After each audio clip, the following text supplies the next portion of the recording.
Assalamualaikum warahmatullahi wabarakatuh. Saya Ulfa Zubaidah dari kelas AB 4608 dengan NIM saya yaitu 1501220197. Ingin menjelaskan mengenai studi kasus pelanggaran prinsip Good Corporate Governance pada perusahaan kimia farma. Yang pertama, apa itu GCG? GCG atau Good Corporate Governance adalah seperangkat prinsip, norma, dan etika dalam pengelolaan perusahaan yang bertujuan untuk menciptakan nilai tambah bagi seluruh pemangku kepentingan (stakeholders) perusahaan. GCG ini dirancang untuk menciptakan struktur dan proses yang dapat memastikan perusahaan dijalankan dengan baik, transparan, akuntabel, dan sesuai dengan peraturan dan etika bisnis. Selanjutnya, prinsip-prinsip GCG. GCG memiliki 5 prinsip dasar yang dikenal dengan prinsip tarif. Yang pertama, transparansi. Prinsip ini menekankan pentingnya penyampaian informasi yang jelas, akurat, dan mudah diakses oleh para pemangku kepentingan. Selanjutnya, prinsip accountability. Prinsip ini menekankan pentingnya perusahaan untuk mempertanggungjawabkan kinerjanya secara transparan dan wajar.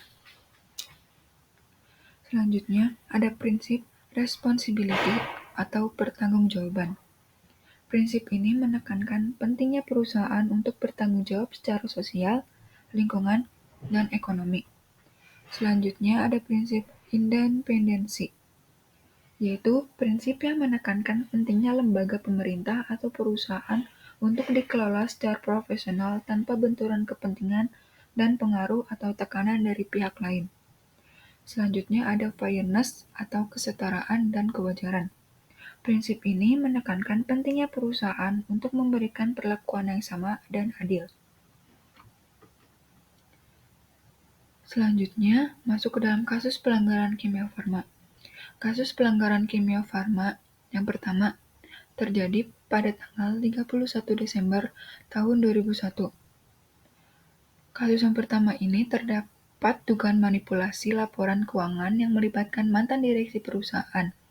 Badan Pengawas Pasar Modal (BAPEPAM) melakukan pemeriksaan terhadap manajemen lama Direksi PT Kimia Farma Tbk dan akuntan publik yang mengaudit laporan keuangan perusahaan.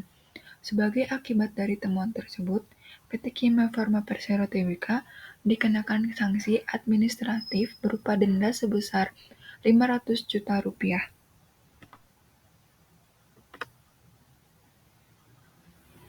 Kasus pelanggaran kimia farma yang kedua. Kasus pelanggaran kimia farma yang kedua ini terjadi pada tahun 2023. Kejadian tersebut terjadi saat pemerintah melakukan langkah tegas dengan memecat seluruh direksi PT Kimia Farma Diagnostika (KFD) sebagai bentuk tindak lanjut kasus antigen bekas di Bandara Kuala Namu.